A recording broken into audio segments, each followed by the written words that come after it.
Ya, mohon maaf teman-teman karena adanya kendala jaringan, jadi tadi jaringannya terputus. Sekali lagi saya mengingatkan teman-teman bisa mengisi pertanyaan, sudah bisa mengisi pertanyaan di kolom komentar atau di kolom pertanyaan yang tersedia.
Halo, Chris. Iya, ini koneksinya rusak. Halo, Jati.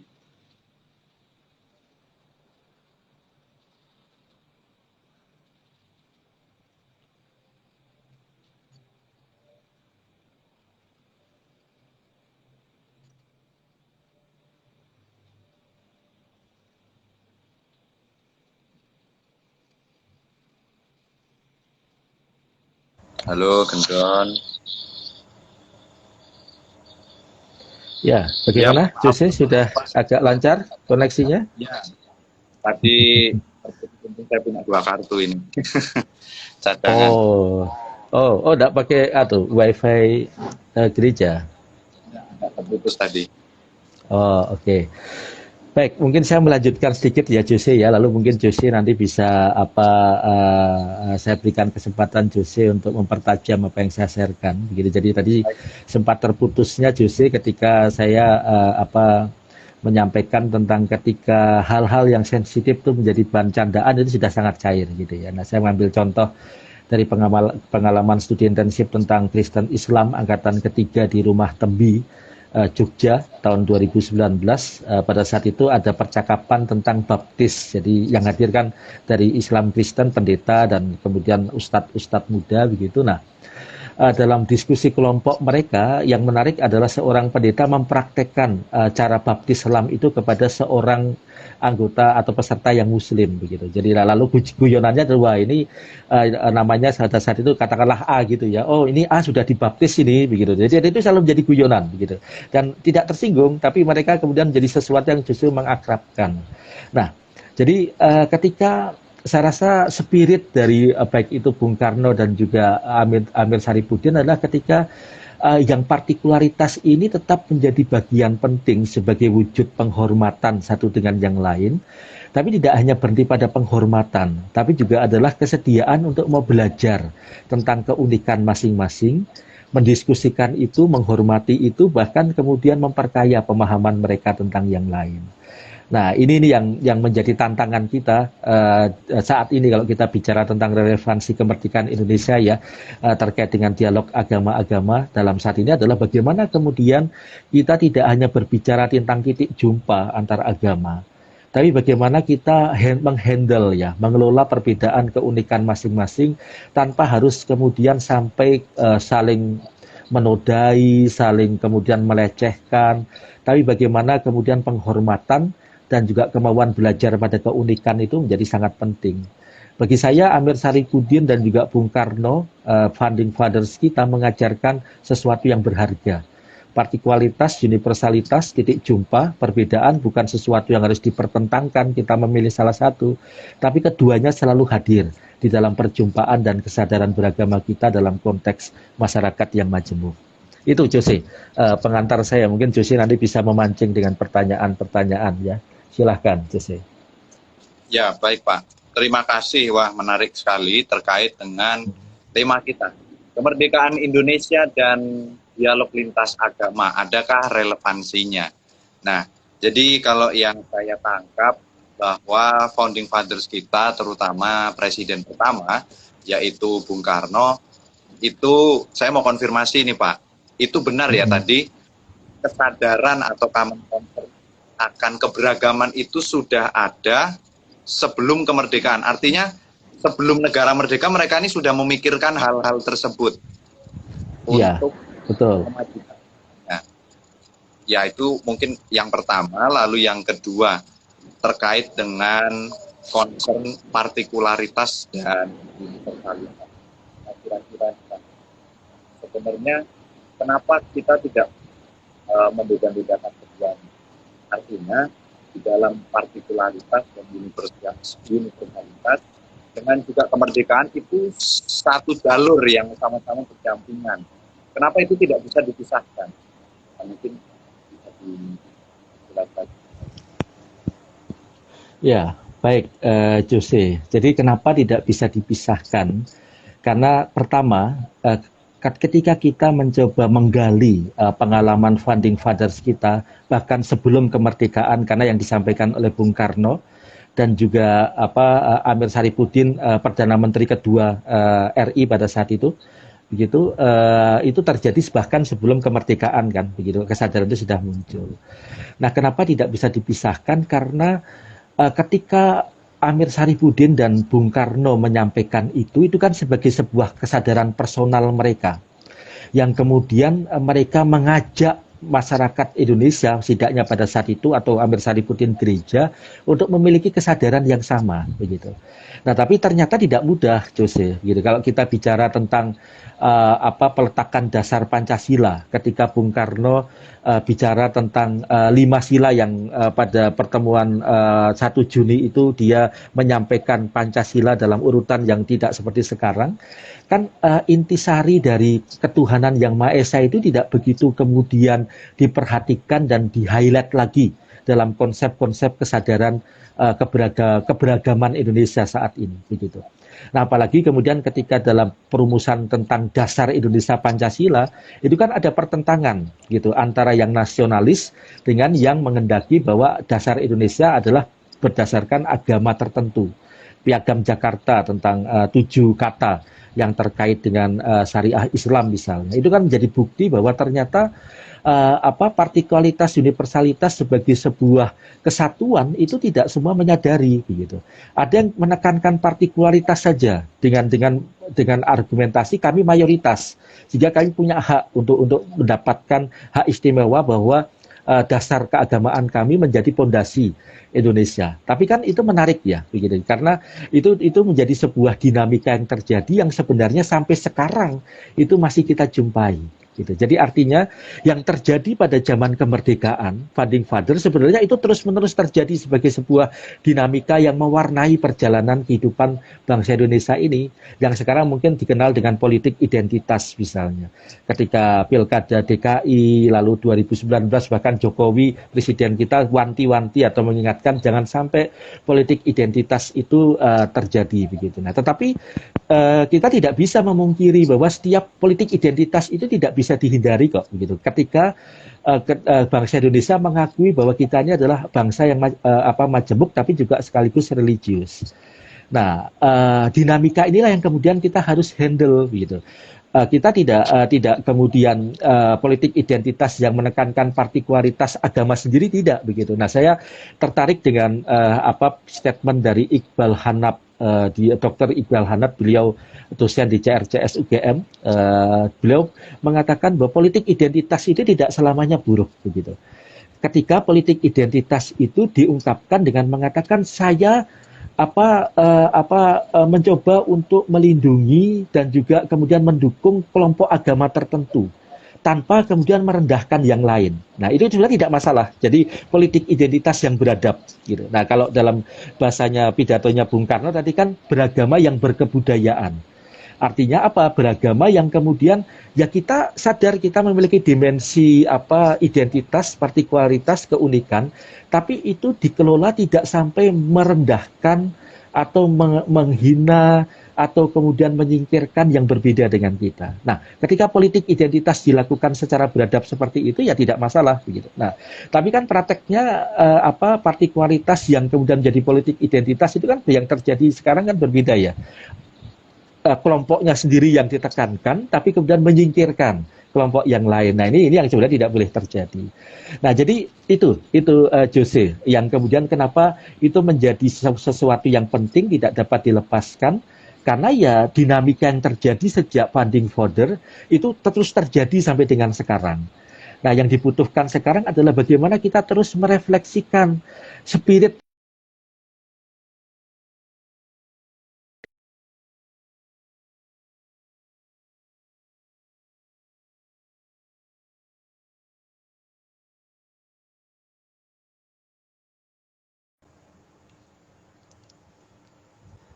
Bisa mendengar, Jose? Karena tempatmu proses melingkar-lingkar. Oke, bisa ya.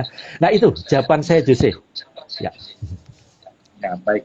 Terima kasih. Ya, artinya sebenarnya kenapa sih partikularitas dan universalitas itu tidak bisa dipisahkan, karena itu tadi ya, mengingat kata kesadaran agama tertentu, tidak semua itu menyadari.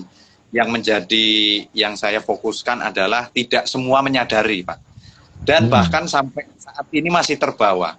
Artinya dalam wahana pemikiran kita masih ada bayang-bayang terkait dengan minoritas dan mayoritas. Ini yang entah kalangan apapun itu masih sering terjadi.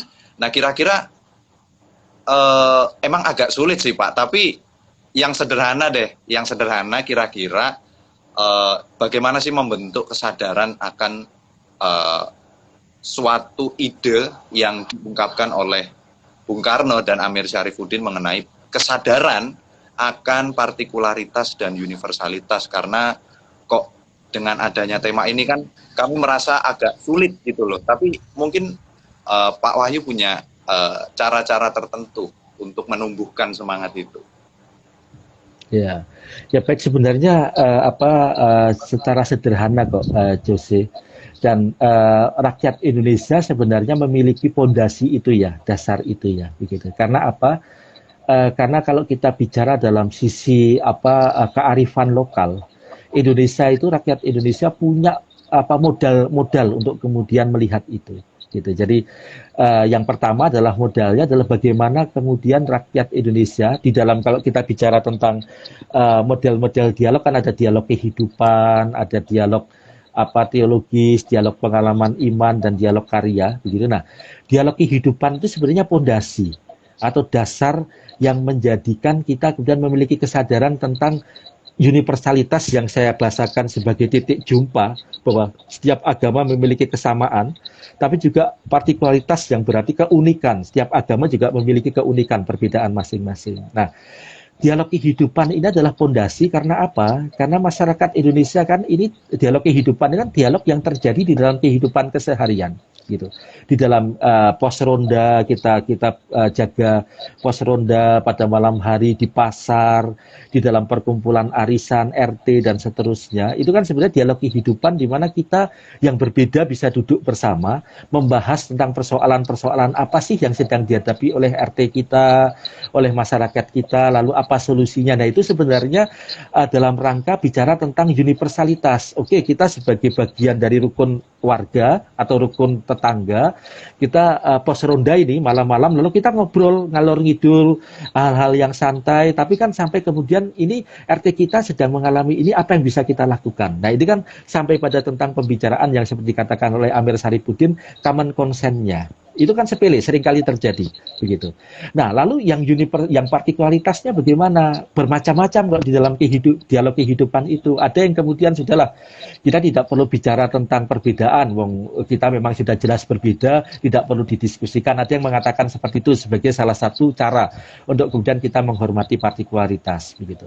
Tetapi juga ada yang kemudian terjadi dalam dialog di pos ronda itu sampai pada percakapan orang Kristen bagaimana tahu memahami tentang Yesus Kristus. Kalau di kami begini.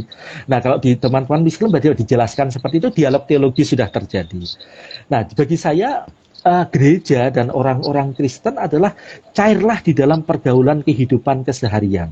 Di situ kemudian akan betul-betul merasakan bagaimana dalam pergaulan itu yang universalitas dan partikularitas itu pasti akan kemudian kita rasakan ya begitu. Itu kalau contoh dalam arti yang positif ya Jose ya. Nah kalau kita bicara dalam arti yang mungkin menjadi pergumulan adalah ketika misalnya kalau saya mengajar teologi agama karakter Islam di Indonesia.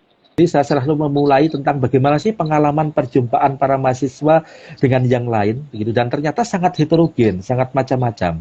Pengalaman entah itu pengalaman saya punya sahabat Muslim yang baik, atau saya pernah dibully, saya pernah dikatakanlah diejek, itu kan punya pengalaman yang membentuk bagaimana kemudian kita sangat sulit menghormati partikularitas. Karena kemudian yang terjadi adalah, oh ini saya ketika sudah bicara tentang keunikan yang terjadi saling menjatuhkan ini, saling klaim benar dan salah ini begitu. Nah itu terjadi juga di dalam kehidupan keseharian. Nah lalu yang terpenting bagaimana yang bisa dilakukan oleh kita saat ini? Bagi saya yang paling mudah adalah kita mempersering perjumpaan dengan yang lain. Begitu. Jadi kita tidak hanya sibuk dengan komunitas kita sendiri, tapi kita membuka diri untuk berjumpa dengan yang lain. Tapi juga kemudian kita belajar bagaimana mereka merespon kehadiran kita. Gitu. Jadi misalnya, kalau mereka welcome, baik, kita bisa welcome dengan mereka. Tapi kalau misalnya ternyata mereka misalnya, Natal kok tidak mau mengucapkan selamat Natal ya, begitu ya. Lalu kemudian ada pertanyaan-pertanyaan sensitif, ya kita memahami, ternyata sikap beragamanya seperti itu ya sudah. Kita tidak akan kemudian dimasukkan hati, tapi kita menyadari ya dia memang begitu. Itu berarti saya menyadari ada batas dalam pergaulan saya dengan dia. Mungkin nanti kalau semakin lama mengenal, nanti akan sampai kepada sebuah pemahaman. Nah kalau saya seperti itu sih justru yang paling sederhana, begitu.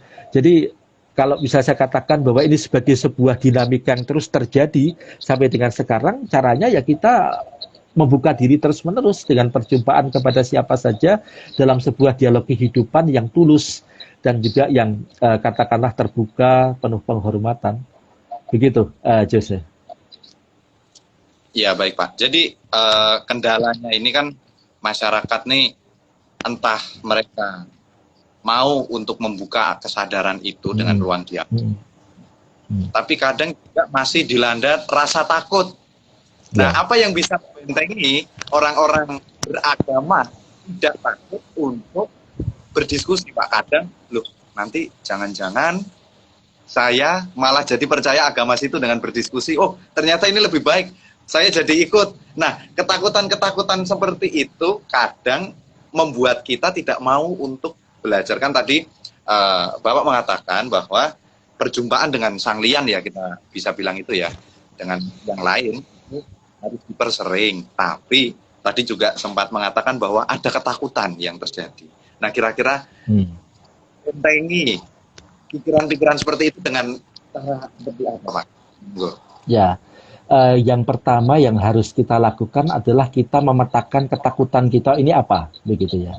Kan ada banyak macam ketakutan ketika kita akan berjumpa dengan yang lain. Yang pertama, ketakutannya itu apakah kita memiliki pengalaman traumatik ketika berjumpa dengan yang lain, begitu, dibully atau kemudian diejek atau bahkan sampai mengalami kekerasan fisik. Itu berarti kan kita mengalami trauma terkait dengan perjumpaan dengan agama tertentu, begitu, atau komunitas tertentu. Atau kemudian ketakutan kita seperti yang dikatakan oleh Jose, jangan-jangan nanti saya malah berpindah agama ini, begitu ya. Gitu ya. Nah, jadi jangan-jangan nanti saya malah convert begitu. Nah, saya ingin bercerita pengalaman konkret dari seorang peserta muslimah studi intensif tentang Kristen Islam angkatan ketiga yang sama yang seperti saya ceritakan, diambil contoh. Dia seorang muslimah, masih mahasiswi angkatan terakhir di salah satu perguruan tinggi Islam di Kudus, begitu. Nah, ketika dia diajak untuk terlibat di dalam kegiatan kami, dia jujur ada dua tantangan. Tantangan dari orang tua yang mencegah dia, kamu jangan ikut karena nanti jangan-jangan kamu nanti diapa-apakan, kamu dikonvertkan, kamu tidak selamat. kamu nanti pulang tinggal nama. Itu orang tuanya begitu, gitu ya. Dan yang kedua dia juga merasa takut. Ini saya tidak kenal apa PSAA, UKDW, saya tidak kenal siapa Wahyu Nugroho, nanti saya diapa-apakan dan seterusnya itu betul muncul begitu. Nah, tetapi dia kemudian mengambil sebuah keputusan yang saya rasa bisa kita tiru ya begitu. Dia mengatakan saya tidak mau berhenti dengan hanya pada ketakutan itu begitu. Gitu. Saya justru ingin kemudian mencoba membuktikan apakah ketakutan saya itu betul terjadi atau tidak gitu. Nah, dia mengatakan kalau saya tetap takut, saya tidak akan bisa saya tidak akan bisa kemudian mengafirmasi betul enggak ini saya ketika saya bergaul dengan yang lain saya nanti ditobatkan atau tidak selamat begitu. Dia kemudian memilih untuk ya saya oke lah saya berjumpa saja gitu dengan mengucapkan bismillah, dengan berdoa, dengan dalam perjalanan dia mengatakan selalu berdoa, tidak tahu. Tetapi kemudian dalam pengalaman perjumpaan selama 10 hari itu, dia kemudian menyadari, oh ternyata tidak semua, saya tidak apa-apa, saya malah diperkaya dan seterusnya. Nah, artinya apa? Saya ingin mengatakan kalau kita memiliki ketakutan seperti itu, maka ada dua hal yang bisa dilakukan. Yang pertama, kita mendorong diri kita sendiri untuk mau mengafirmasi betul apa tidak ya ketakutan kita. Gitu. Tapi yang kedua, ada komunitas yang kemudian sangat paham dengan ketakutan dia dan mencoba untuk mengajak dia mengafirmasi bahwa tidak betul. Gitu. Jadi saya rasa ada dua hal yang bisa dilakukan ya, Jose ya. Jadi kalau misalnya kami mengundang terus tapi dia tetap tidak mau ya tidak akan terjadi begitu. Jadi ada komunitas yang terus saya rasa di Indonesia ini sangat banyak komunitas-komunitas yang lintas iman yang mengajak untuk kemudian mengurai kecurigaan dan kemudian mengafirmasi apakah ketakutan itu benar atau tidak. Saya rasa banyak ya, di Jogja banyak begitu. Gus Durian, lalu ada Srili, ada Sri Kandi lintas iman dan seterusnya kan banyak ya begitu.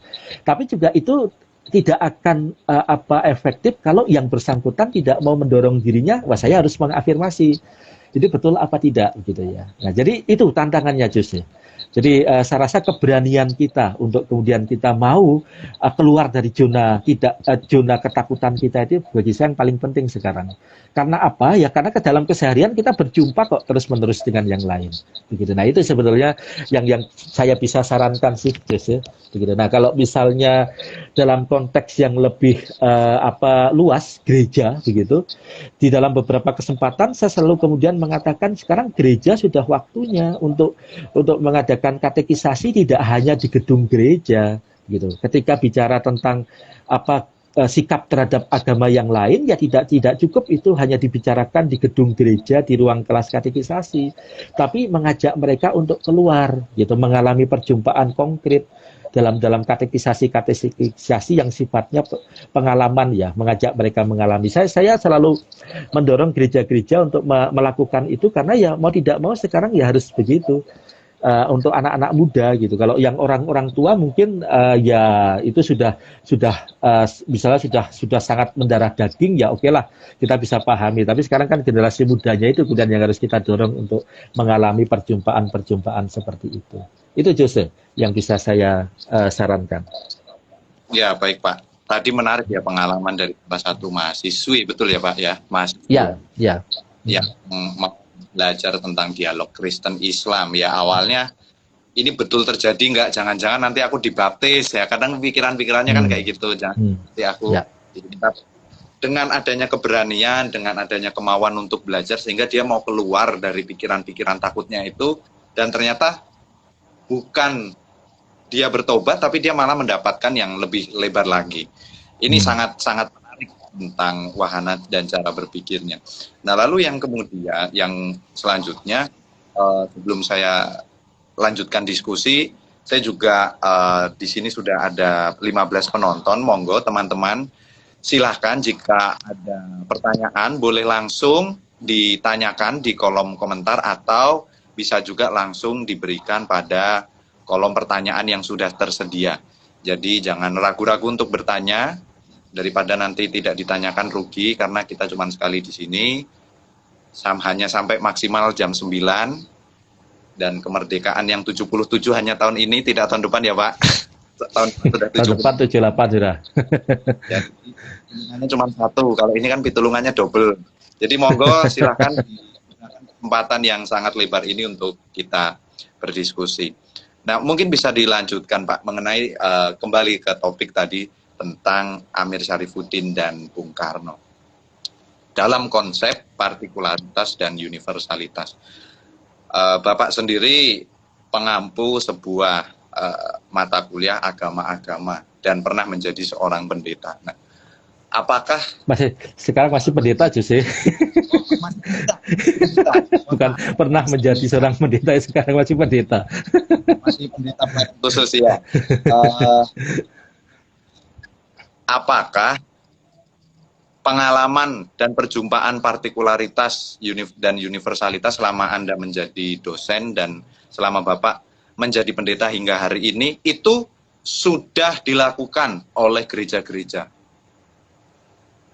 Ya, kalau kita bicara dalam aras gereja-gereja, saya rasa saya meyakini bahwa gerak gereja-gereja di Indonesia sekarang itu ke sana ya Jose ya, di dalam pengertian bahwa ada sebuah kesadaran bahwa gereja tidak hanya kemudian sibuk mempertahankan partikularitasnya saja, keunikannya saja, begitu.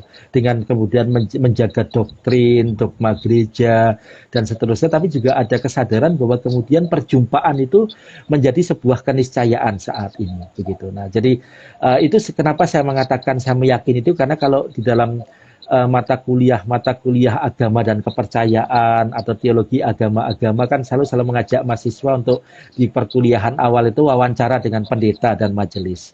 Dan saya menemukan bahwa semakin banyak dari tahun ke tahun ya, pendeta majelis sebagai bagian dari gereja itu menyadari kebutuhan untuk pertama melihat yang lain atau pemeluk agama lain itu secara positif, begitu. Tidak dalam posisi dia harus ditobatkan, dia tidak percaya pada Yesus Kristus, tidak seperti itu, begitu. Tapi secara positif itu ketika dia melihat yang lain itu sebagai positif, itu berarti kan dia bergerak untuk kemudian ya kita bisa berrelasi, kita bisa bekerja sama dengan mereka, kita bisa berdiskusi dan berdialog dengan mereka. Itu yang pertama. Semakin banyak, meskipun tetap ada ya, gitu, yang sifatnya katakanlah masih dalam wilayah abu-abu antara kemudian terbuka, tapi itu juga kemudian hanya pada Yesus gitu misalnya, yang lain tidak selamat, tetap ada, saya akui itu di dalam beberapa sharing dan juga temuan wawancara para mahasiswa sebelumnya. Tetapi dalam pengalaman saya semakin tahun semakin banyak gitu. Jadi ada sebuah kesadaran itu. Nah, yang kedua, pertanyaannya bagi saya yang muncul kemudian, apakah partikularitas itu menjadi selalu negatif gitu ya?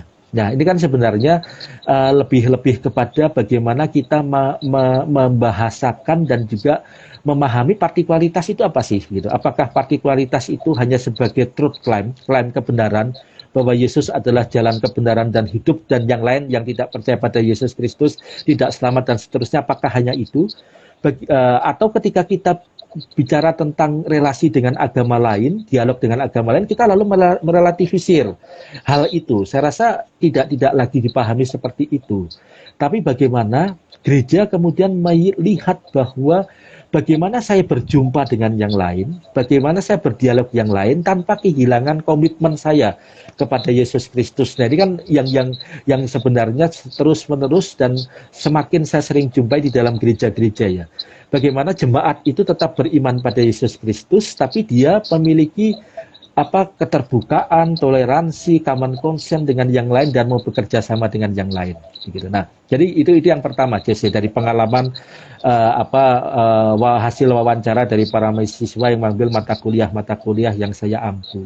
Saya masih optimis bahwa sebenarnya semakin gereja itu semakin mengarah kepada kesadaran bahwa partikularitas, universalitas, titik jumpa dan juga keunikan itu tidak bisa dipisahkan. Itu menjadi satu bagian integral. Kalau misalnya masih dipisahkan, yang terjadi apa, Jose? Yang terjadi adalah kemunafikan. Gitu. Jadi contohnya apa? Pendeta bisa bergaul dengan leluasa dengan pemuka agama lain, begitu. Nah, tetapi ketika kembali ke gereja, khotbahnya adalah khotbah yang eksklusif. Wah, keselamatan hanya pada Yesus Kristus, yang lain tidak selamat. Dan ini kan kemunafik. Jadi berjumpa dengan yang lain dia ramah, dia terbuka, tapi ketika kembali ke gereja, dia mengajak jemaatnya untuk memiliki kefanatikan yang luar biasa. Nah, bagi saya itu yang kemudian harus dihindari oleh gereja dan orang-orang Kristen. Bukan kemunafikan seperti itu, tapi bagaimana memiliki integritas antara perjumpaan dengan yang lain, juga kemudian bagaimana komitmen iman itu juga mengajak kita tetap mengimani apa yang kita yakini, tapi tidak kemudian membuat kita menjadi jatuh kepada kefanatikan yang justru supersessionism ya, menyingkirkan dan merendahkan yang lain. Begitu, Jose. Ya, baik Pak. Terima kasih. Artinya sekarang selama Anda menjadi seorang pendeta dan seorang dalam khusus dosen, sebenarnya sekarang dari tahun ke tahun sedang bertahap untuk menyeimbangi dua pandang. Nah, ini menarik nih Pak, ada satu pertanyaan dari akun Anak Gembala. Saya bacakan pertanyaannya langsung. Ini menarik juga, Pak. Selamat malam Pak, ingin bertanya terkait beberapa gereja yang melakukan ibadah di tanggal 17, termasuk GKJ, di mana tanggal 17 sangat erat dengan lomba-lomba yang diadakan di RT RW. Nah, bagaimana tanggapan Bapak terkait hal tersebut? Maksudnya ibadah dan lomba-lomba. Ya, mungkin dinamikanya dia adalah waktu mau ibadah ternyata dia tabrakan sama lomba mungkin. Ya, baik, menarik ya. Bagi saya ini pilihan dari gereja sebetulnya, bahwa gereja mengadakan ibadah itu sebagai sebuah tanda bahwa gereja meyakini bagian dari keindonesiaan dan kemudian mengajak umat untuk merefleksikan kemerdekaan itu dalam sebuah ibadah. Tapi di sisi lain kan kemerdekaan itu juga bersama-sama, malamnya ada tirakatan begitu, lalu kemudian paginya atau sorenya ada lomba-lomba. Nah, kalau saya melihat begini, justru sekarang kan kalau pengalaman saya menjadi pendeta jemaat itu seringkali menjadi percakapan kalau di dalam persidangan majelis. Biasanya kemudian majelis-majelis itu menyadari bahwa kebutuhan saya ini saya harus bergaul dengan masyarakat dan mengikuti lomba-lomba itu. Nah, oleh karena itu kemudian jam ibadahnya yang kemudian diganti menjadi sore hari gitu. Jadi ya pagi hari dipakai untuk upacara, lalu mengikuti lomba-lomba begitu, lalu kemudian sore harinya itu bisa beribadah gitu. Nah, ini tentu bagian dari dinamika gereja untuk menghayati bagaimana kemudian jemaatnya atau umatnya bisa terlibat di dalam kegiatan yang ada di kampung atau juga di dalam institusinya. Nah, tapi persoalannya kalau ibadahnya sore tapi lombanya sore bagaimana ya? Ini kan sudah menjadi sebuah pilihan ya begitu. Dan saya rasa kalau dalam kesadaran akhirnya kemudian kan kita menghayati bahwa kalau itu terjadi maka kemudian jemaat saya rasa juga dewasa begitu. Jadi kalau dan gereja-gereja juga kemudian memberikan ibadah itu sebagai sebuah pelayanan gereja bagi umat yang ingin merefleksikan kemerdekaan dalam sebuah ritual keagamaannya. Tapi juga gereja memahami ketika jemaatnya kemudian lebih memilih untuk berbaur dengan masyarakat sebagai bagian dari ibadah yang konkret juga, ibadah yang sejati juga. Nah, kalau saya memahaminya seperti itu sih, Jose, dalam pengalaman ketika saya di dalam diskusi di dalam jemaat ya, akhirnya kita tidak bisa memaksakan ibadah 17-an harus penuh ini gerejanya gitu. Nah, ketika yang hadir mungkin hanya 1/4 dari kapasitas gereja atau bahkan setengah dari batas gereja, kita memahami bahwa jemaat juga lebih memilih untuk kemudian bersama-sama dengan masyarakat menghayati itu ya. Kita merdekakan, ibadah juga bukan dalam arti itu kan dalam penghayatan refleksi bisa dilakukan dalam wujud yang berbeda-beda. Tapi gereja menyediakan ruang untuk berefleksi di dalam ibadah itu sesuatu yang penting juga begitu. Nah, itu yang saya sharingkan dalam pergumulan yang terjadi di minimal di gereja tempat saya melayani ya. Dan itu yang kemudian kita pahami gitu. Jose begitu. Ya, baik Pak. Oke, menarik. Artinya itu bukan menjadi satu kendala, tapi itu balik ke dinamika gereja. Sebenarnya kalau masalah waktu itu masih bisa diatur lebih lanjut lagi ya Pak. Betul. Ya. Ada pertanyaan lagi nih Pak. Menarik juga dari Palen Ruminding. Saya bacakan langsung pertanyaannya, mengingat waktu. Ketika Indonesia merdeka, gereja di Indonesia mewarisi pandangan Belanda bahwa agama lokal itu kafir dan harus dikonversi menjadi agama Kristen. Negara telah mengakui agama lokal. Bagaimana dengan gereja? Nah, ini menarik ini, Pak. Ya. Tanya sama. Ya, baik. Ya. Ya, saya rasa kalau ini kan Jose bisa menjawab ya, karena sedang ikut mata kuliah agama dan kepercayaan kan. Ya, baik, terima kasih untuk pertanyaannya sangat menarik.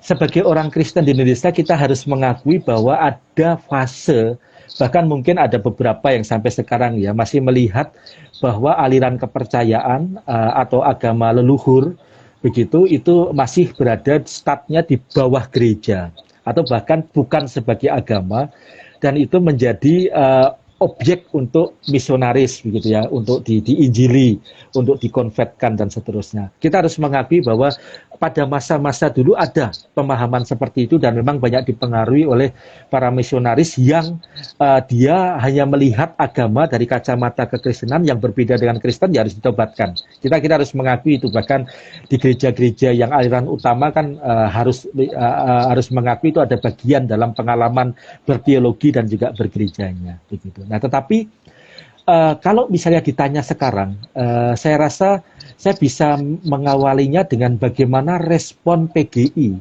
ketika MK mengeluarkan keputusan bahwa aliran kepercayaan itu bisa dimasukkan di dalam KTP.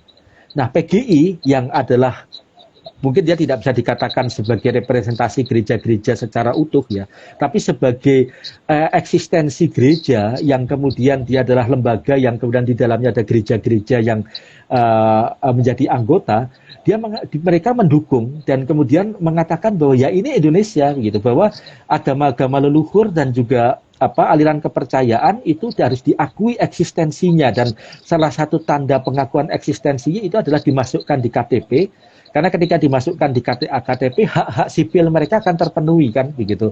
Akte lahir untuk anak-anaknya, lalu kemudian pekerjaan, lalu KK dan seterusnya. Jadi artinya hak-hak sipil mereka akan terpenuhi. Ketika dia tidak ada di KTP, seringkali kan menjadi persoalan. Jadi kan tahu ya diskusi kita bagaimana ketika agama leluhur dan juga penganut aliran kepercayaan mengalami kesulitan-kesulitan seperti itu. Nah, sebagai sebuah persekutuan gereja-gereja di Indonesia, mereka mendukung, dan bagi saya itu tanda yang positif bahwa gereja itu kemudian melihat secara positif agama-agama leluhur dan juga aliran kepercayaan bukan sebagai kompetitor. Artinya apa? Wah, ini kalau misalnya diakui berarti persaingan nih gitu. Kami kehilangan jemaat atau kita wilayah misinya terbatas, tidak seperti itu. Dan juga kemudian tidak lagi menjadi objek penginjilan, tapi menjadi yang setara begitu.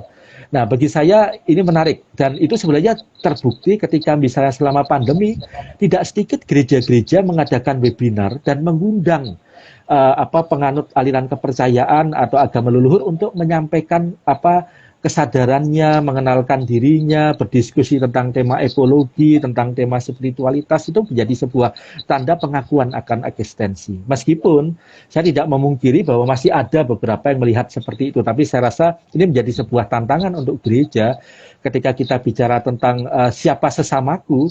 Bagi saya dalam konteks Indonesia, sesamaku bukan hanya pemeluk agama yang dilayani oleh pemerintah, tapi juga termasuk adalah agama-agama leluhur dan juga aliran kepercayaan menjadi sesama yang kemudian setara begitu. Itu respon saya, Jose.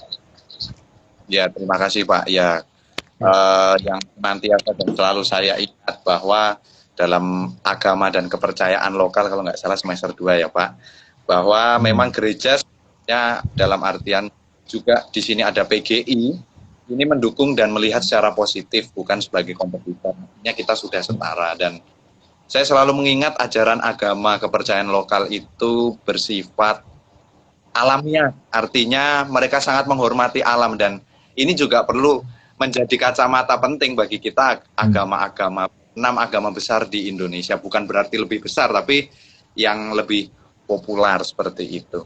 Nah, mungkin kita bisa melanjutkan diskusi dan percakapan kita terkait tadi Pak, sempat menyebutkan pendapatnya Paul Niter tentang mutualisme. Nah, kira-kira relevansi mutualisme mistik itu kan berkaitan dengan cara pandang tentang Tuhan yang dipandang sebagai yang rohani kalau dari konsep Latin. Apakah cara pandang dan dari Paul Niter ini ada relevansinya dengan Amir Syarifuddin dan Karno? Monggo Pak. Ya, baik. Jadi tentu teman-teman nanti juga akan mendapatkan ya angkatan suci ya. Jadi bahwa mutualis ini kan sebenarnya mereka berangkat dari sebuah kesadaran bahwa ya agama saya dan agama yang lain itu setara. Di agama lain itu ada juga hal-hal baik yang sebenarnya saya respon positif dan juga itu adalah setara. Saya bukan berarti agama saya lebih tinggi daripada mereka. Nah ini yang menarik dari model mutualisnya Paul Niter ini. Nah ketika bicara tentang Bung Karno dan juga Amir melihat memang mereka berdua melihat agama-agama yang di Indonesia termasuk aliran kepercayaan dan agama leluhur itu sebagai sesuatu yang setara. Mereka eksistensinya harus diakui begitu dan kemudian juga memiliki keunikan, partikularitas yang juga harus dihormati dan juga diakui. Jadi mereka sama-sama memiliki kesadaran yang seperti itu. Nah, tapi dalam partikularitas yang ada, Bung Karno dan juga Amir Syarifuddin melihat bahwa ya kalau kita tidak hanya berhenti pada bicara tentang penghormatan terhadap perbedaan, tetapi dalam berjumpa dan berelasi dalam bentuk dialog, kita juga kemudian fokus pada apa sih titik jumpa di antara kita. Gitu. Nah, kalau Bung Karno kan titik jumpanya menekankan pada kita ini memiliki tujuan yang sama, yaitu kita menyembah kepada Tuhan yang sama, yang bentuknya kita tidak tahu. Gitu. Jadi sesuatu yang beyond dari akal pikiran manusia. Tapi setidaknya di dalam Islam kita mengenal Allah seperti yang dibawa dalam risalah Nabi Muhammad. Lalu kemudian di dalam kekristenan kita mengenal lewat Yesus Kristus begitu. Lalu kemudian di dalam agama Buddha lewat pencerahannya Siddhartha Gautama. Lalu di dalam Hindu lewat Trimurti. Nah, itu adalah bahasa-bahasa unik yang kemudian ditangkap oleh setiap pemeluk agama terkait dengan Tuhan itu yang sebagai tujuan. Nah, tapi apakah akan seperti apa? Nah, kita tidak tahu. Nah, oleh karena itu kemudian relasinya adalah kita belajar untuk kemudian sampai kepada kalau kemudian kita nanti bisa belajar tentang keunikan konsep ketuhanan masing-masing, kemudian kita bisa akan semakin jelas ini bagaimana sebenarnya ketuhanan yang tidak bisa kita bayangkan dengan akal manusia. Nah, itu Soekarno seperti itu. Jadi relevansinya justru dalam kehidupan beragama sekarang itu mengajarkan kita tentang kerendahan hati di dalam beragama. Kita tidak bicara tentang superioritas bahwa agamaku lebih baik karena bisa membawa pada keselamatan. Konsep ketuhananku lebih benar gitu. Tidak begitu, tapi justru kita beragama dengan rendah hati menyadari bahwa saya ternyata kan hanya disapa dari sebagian kecil dari Allah yang berkenan menyapa saya lewat Yesus Kristus. Sementara Allah juga menyapa umat Islam lewat risalahnya Nabi Muhammad. Buddha lewat Siddhartha Gautama, Hindu lewat Trimurti. Nah, itu berarti kan jangan-jangan saya memang tidak utuh melihatnya. Oleh karena itu saya memiliki kerendahan hati untuk bersama-sama dengan agama yang lain belajar untuk mengenal Allah secara utuh gitu. Nah, itu bagi saya relevansinya dari konsep Paul Niter kalau ditarik dalam konsepnya Soekarno adalah kerendahan hati di dalam beragama. Tidak bicara tentang superior, truth claim saya lebih benar, kamu salah dan seterusnya, tidak seperti itu. Nah, lalu kemudian kalau bicara tentang Amir Syarifuddin, kita bicara tentang dimensi kemanusiaan di dalam beragama. Gitu. Jadi, beragama itu ternyata tidak hanya berpikir tentang puncak kok, tentang Tuhan kok, begitu. Tapi ketika Amir Syarifuddin mengajak tentang, ini konsen kita sekarang kemerdekaan. Nah, agama silahkan membahasakan perjuangan menuju kemerdekaan dengan kekasan bahasanya masing-masing. Tapi jelas kita memperjuangkan yang sama, kemerdekaan untuk kemanusiaan Indonesia.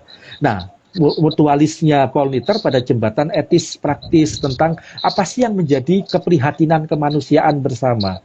Nah, kalau Amir Syarifuddin keprihatinan kita ini penjajahan. Kita dijajah, ini kita harus merdeka. Nah, oleh karena itu relevansi untuk kita sekarang adalah bagaimana beragama itu menjadi beragama yang humanis, begitu. Beragama yang tidak hanya memikirkan dimensi transendental tentang kesalehan kesalehan vertikal, begitu. Tapi juga kita bicara tentang kesalehan sosial, bukan kesalehan horizontal saja, tapi kesalehan vertikal, tapi kita bicara tentang kesalehan horizontal. Bagaimana kita juga peka terhadap masalah-masalah kemanusiaan. Nah, masalah-masalah kemanusiaan kan tidak hanya terbatas pada tentang bagaimana relasi saya dengan manusia sesama, tapi sesama itu juga termasuk ekologi, bagaimana relasi saya dengan alam, dengan ciptaan yang lain. Nah, saya rasa kan ini menjadi sangat penting ya sekarang, Jose, ya, ketika kita melihat bahwa kita hidup dalam perubahan iklim di Eropa, kekeringan luar biasa ya, panas jika kemudian sampai mereka sungai-sungai kering, kebakaran yang luar biasa, sementara kita seringkali kebanjiran, seringkali kemudian puting beliung semakin sering. Nah, ini kan ada sesuatu yang terjadi di dalam alam kita. Nah, Amir Saripudin mengingatkan tentang beragama yang humanis yang tidak hanya kita rukun dengan relasi dengan sesama, tapi juga dengan alam. Saya rasa itu relevansinya, Jose, begitu. Itu kalau ditarik jadi satu kesimpulan ya Pak, bahwa luar biasa artinya konsep komunitar sendiri, dan kalau ditarik ke dalam Bung Karno nanti yang kita temukan adalah beragama yang bukan superior, bukan eksklusif tapi lebih ke inklusif, lebih terbuka, lebih setara, lebih sosial, dan kaitannya dengan kerendahan hati, bukan dengan dalam dimensi yang transendental, tetapi lebih ke dimensi yang nanti sosial itu lebih ke Amir Saripudin tadi ya Pak ya. Nah, sebelum kita melanjutkan diskusi kita, karena waktu juga tinggal 10 menit lagi, saya mau mengajak teman-teman untuk bertanya, karena masih ada waktu 10 menit lagi, dan tema yang cukup menarik, kemerdekaan Indonesia dan dialog lintas agama, adakah relevansinya? Nah, jadi teman-teman boleh bertanya di kolom komentar, juga di kolom pertanyaan yang sudah tersedia. Ya, mungkin bisa kita lanjutkan ya Pak. Sekarang kan tadi kita sudah berbicara tentang ketakutan itu. Nah, artinya setelah ada ketakutan, kita sedang mengafirmasi apa yang kita pelajari, apa yang kita terima dari dialog tersebut. Nah, berarti Pak, kalau saya memahami ini ya, sebenarnya kita juga sedang mengafirmasi ajaran apa yang dihidupi oleh orang lain. Baik itu tadi, saya lupa itu menurut pendapatnya siapa, itu dialog dari kepala, dari hati, dan juga dari tangan. Artinya dari tiga wujud itu kita sedang melakukan apa yang diajarkan oleh agama lain. Betulkah seperti itu? Ya, baik. Ketika kita memang melangkah untuk berjumpa, dan bukan hanya berjumpa, tetapi juga kemudian masuk dalam sebuah dialog yang mencoba untuk belajar, memahami yang lain, begitu. Maka memang kita akan sampai kepada sebuah kesadaran bahwa kita menemukan ada yang sama ini di kita, lalu kemudian tapi juga ada yang berbeda dengan dari kita. Jadi kalau misalnya kita melihat yang lain dengan kacamata kita yang bulat begitu, maka kemudian yang masuk dalam kacamata bulat itu adalah yang sama dengan kita, tapi yang di luar yang lingkaran bulat itu berarti adalah yang berbeda dengan kita. Nah, itu berarti sebenarnya kita dalam posisi bahwa kita mencoba untuk memahami, ternyata kenapa sih misalnya kenapa sih kok teman-teman Muslim itu sholat 5 waktu, kenapa kok mereka kemudian memakai jilbab begitu. Kita memahami mereka ketika mereka menjelaskan, dan juga kita belajar dari itu. Nah, tapi apakah kemudian kita artinya lalu kalau begitu menarik ini pakai jilbab itu punya nilai yang positif, lalu saya juga pakai jilbab? Tidak seperti itu sebenarnya, begitu ya. Tapi justru yang paling penting adalah bagaimana kemudian dalam dialog itu, ketika kita sudah memahami, berjumpa, lalu kita bisa menemukan ternyata di dalam agama saya ada juga yang seperti itu, tapi mungkin selama ini saya abaikan, sehingga kemudian saya akan mengembangkan itu. Tapi juga kemudian, oh kalau begitu saya dengan dia berbeda ini, punya kekasan saya begini, dia begitu, itu berarti kita semakin sadar bahwa, oh saya punya kekasan saya seperti ini, berarti ini adalah komitmen iman saya yang harus saya hidupi. Itu sebagai kekasan saya sebagai orang Kristen. Nah, jadi kalau saya melihatnya seperti itu, Jose. Jadi tidak dalam pengertian bahwa kemudian apa yang dipahami oleh yang lain kita masukkan ke dalam agama kita, tidak seperti itu, tapi kita refleksikan mana yang bisa kita pakai untuk memperkaya kita, tapi juga mana yang kemudian kita pakai untuk menyadarkan kita bahwa saya dan dia berbeda. Dan itu semakin memperteguh tentang keunikan saya dengan dia. Dan keunikan itulah yang kemudian saya pegang sebagai komitmen tanpa harus kemudian merendahkan dan meniadakan mereka, tapi juga tanpa mencoba untuk merelativisir apa yang menjadi keunikan saya. Nah, konkretnya begini, Jose, saya mengambil contoh begini. Kalau ini saya ngambil contoh dari kasus konkret dari studi intensif tentang Kristen Islam ya, Jose ya. Nah, dari program studi intensif Kristen Islam angkatan ketiga, kami ini mengajak yang Islam itu untuk live in di rumah pendeta. Lalu kemudian yang Kristen itu live in di pondok pesantren. Nah, yang menarik adalah justru yang terjadi ketika mereka yang Islam itu live in di rumah pendeta, dan rumah pendeta yang saya salut itu adalah pendeta-pendeta yang punya alirannya karismatik dan injili, Jose, yang selama ini kita seringkali pahami mereka eksklusif ya, ternyata mereka open dengan itu.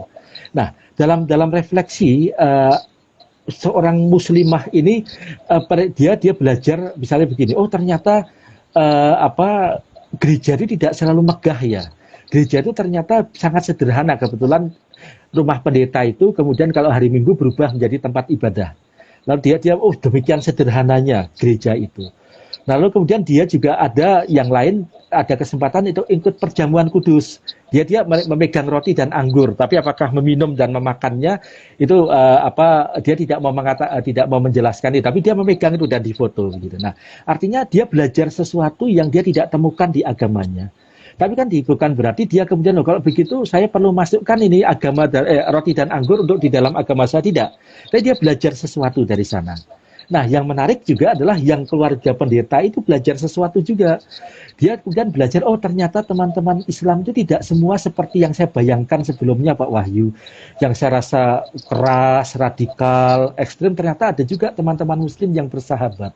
Nah, saya rasa yang paling penting di dalam perjumpaan itu seperti itu, Jose, begitu ya. Jadi merubah paradigma, dan merubah paradigma itu tidak harus selalu ditunjukkan secara visual, tapi yang penting adalah saya semakin terbuka dan saya semakin dewasa di dalam melihat yang berbeda, dan saya semakin dewasa di dalam bergaul dengan yang berbeda itu, tanpa harus merendahkan dan menyingkirkan yang berbeda. Saya rasa itu poin pentingnya, Jose, begitu.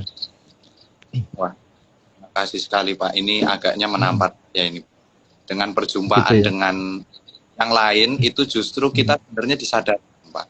Saya jadi mengingat tadi Bapak sempat menyebutkan bahwa kita sedang mengalami zaman di mana ada krisis perubahan iklim di Eropa, di Indonesia, dan justru kalau kita sadari, kita kembali lagi dan kita mau berjumpa dengan Sang Lian dalam artian agama-agama lokal, penekanannya ada di situ, dan itu sebenarnya sudah ada di kekristenan, cuman kadang penekanan itu kadang kurang, sehingga kita berjumpa dengan yang lain, oh ternyata kita tersadarkan ya, mungkin ini luar biasa mengenai perjumpaan dengan orang, sadarkan bukan hanya dengan teks-teks suci yang kita baca, baik kalau saya dan Bapak mungkin Alkitab, mungkin nanti teman-teman lain dari Al-Quran, bukan hanya terbatas itu, tapi dari teks-teks agama lain sebenarnya kita juga sedang diingatkan, karena itu juga ada di dalam agama kita, atau dalam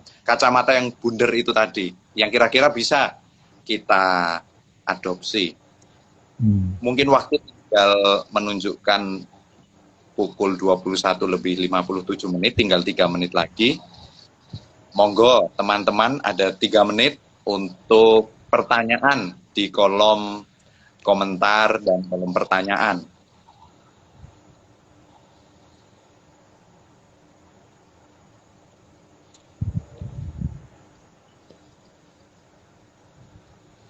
Jika tidak, mungkin bisa kita tutup mungkin ya Pak, atau ya, gimana? monggo.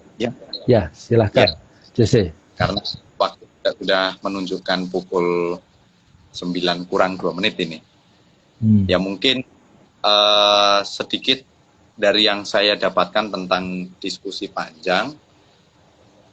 Oh, satu lagi mungkin Pak ya. Sekarang nilai yang ada sekarang ini kan yang lagi berkembang itu adalah politik identitas ya. Yang nilai-nilai founding father kita ini sebenarnya agak bertentangan dengan apa yang ada sekarang. Politik identitas tadi Bapak mengatakan boleh asal tidak merendahkan yang lain. Sedangkan founding father kita itu memiliki ide dan kesadaran tentang partikularitas dan universalitas. Sebagai warga masyarakat Indonesia nih Pak, ini kan ada cara pandang yang berangan. Nah, apa yang perlu kita lakukan ke depan untuk mempertahankan kemerdekaan kita Pak? Ya, kalau kita bicara dalam perspektif tema saat ini ya tentang dialog agama-agama ya, Jose ya tidak dalam ranah yang lain. Saya rasa kalau kita bicara dalam konteks tantangan politik identitas, lalu mempertahankan kemerdekaan, ya saya rasa pertama kita harus menyadari bahwa kita ini adalah masyarakat yang majemuk gitu. Perjumpaan dengan yang lain itu akan semakin intens, dan perjumpaan yang lain semakin intens itu tidak hanya sifatnya inter tapi juga intra, di dalam agama kita juga ada. Dan ini kan tantangannya. Saya selalu mengatakan seringkali kekristenan atau agama-agama lebih mudah bergaul dengan agama lain ketimbang dengan yang berbeda di dalam internalnya. Begitu. Nah, saya rasa untuk mempertahankan kemerdekaan saat ini adalah bagaimana kita harus mau dan juga rela belajar dan juga rendah hati mau menyadari bahwa kita ini punya PR besar bagaimana mengelola keperbedaan yang ada di antara kita, baik yang sifatnya inter maupun yang sifatnya intra, untuk kemudian tidak menjadikan perbedaan itu sebagai alasan untuk kemudian kita berseteru, kemudian saling merendahkan dan seterusnya. Nah, oleh karena itu tantangan terbesar ke sana. Nah, lalu apa yang harus kita lakukan? Ya, saya rasa pendidikan baik itu yang dilakukan oleh gereja atau agama-agama lain terhadap generasi muda dan anak-anak menjadi semakin penting untuk mengenalkan mereka perbedaan itu bukan sebagai sebuah sumber persoalan, tapi justru sebagai sesuatu yang memperkaya. Saya rasa itu urgent. Begitu.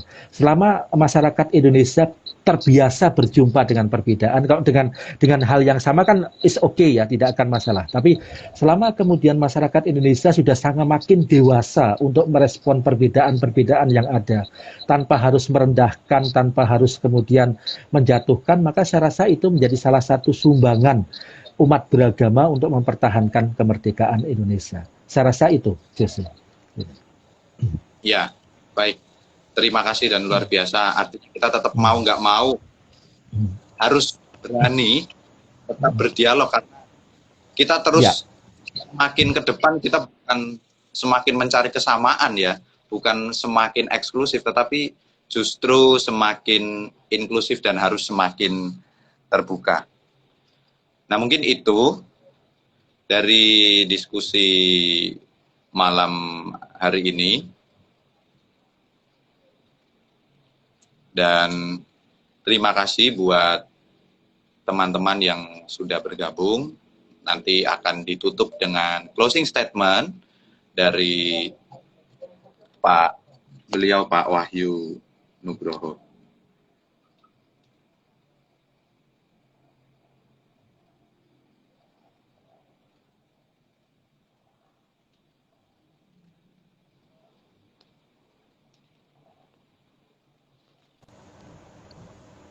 Ya, terputus ya Pak?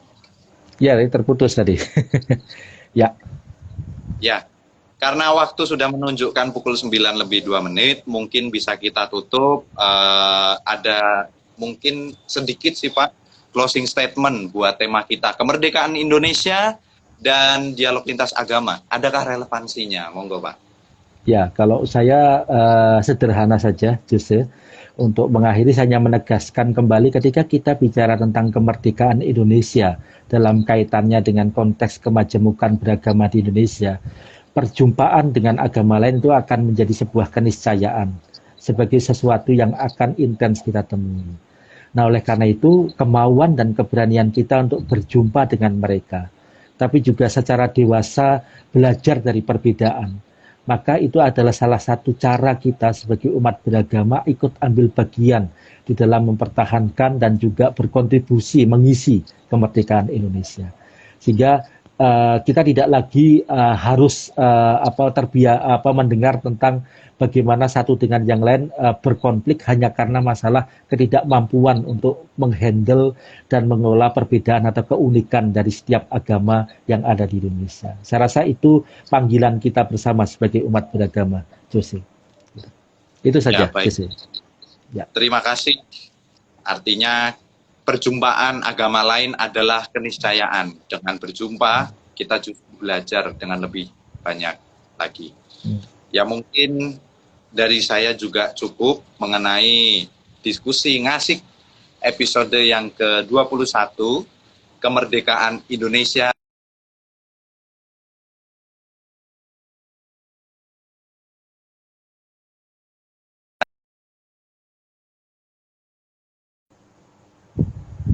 Ya, baik mungkin cukup.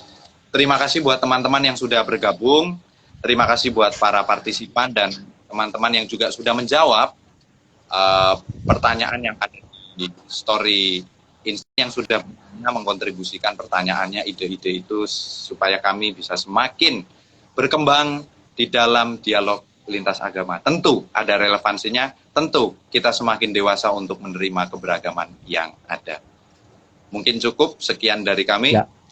Terima kasih Jose, terima kasih ya Merdeka. Ya, terima kasih ya semuanya. Ya. Saya akhiri.